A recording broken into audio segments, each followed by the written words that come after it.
Alligator Alcatraz is an immigration detention camp in the Florida Everglades, your neighbor, Charlie, surrounded by alligators. And it was put up quickly by Florida's governor, Ron DeSantis, to cooperate with the feds who need places to put the illegals that Tom Homan is rounding up. It's got 5,000 beds. It will process and deport illegals. And they say there's only one road leading in, and the only way out is a one-way flight.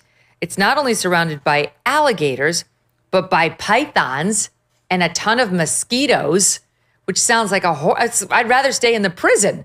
But this seems like a good idea to me. President Trump went down there this morning, and here's the little quip that he offered on the spot, Sod 18. Viewers at home should note that this is air-conditioned facility, so if any of the news claims they're keeping them out in the hot, humid South Florida, that is wrong. It's probably 62 degrees here, to be honest. Or 72. Hey, Biden wanted me in here, okay?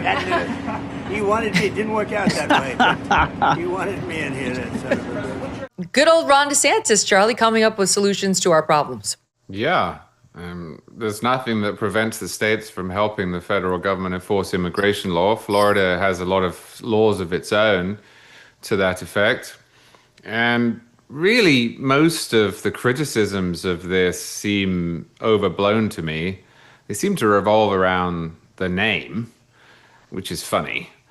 And they seem to be premised upon the idea that it's really awful to be in Florida, because if you look at the objections there, well, there are swamps and mosquitoes and alligators and it's really hot. Well, it's not hot inside. I'm glad they said that. It's air conditioned. It's hot if you try to escape, but that's also true of the prison that's 20 miles away from me. So unless the idea here is that we shouldn't build facilities in the South, or build them in remote areas, or build them in a manner that makes it difficult for those who've been put in them to escape, then I'm a little lost as to what's so horrible about this. Of course, that is the objection, isn't it?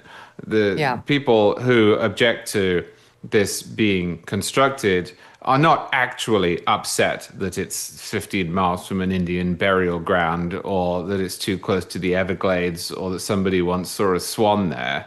They're worried that there are any deportations whatsoever. They are people who have Abolish ICE t-shirts and who go to protests and who think that there is something intrinsically wrong with our having borders in the first place. So the objections seem overblown to me.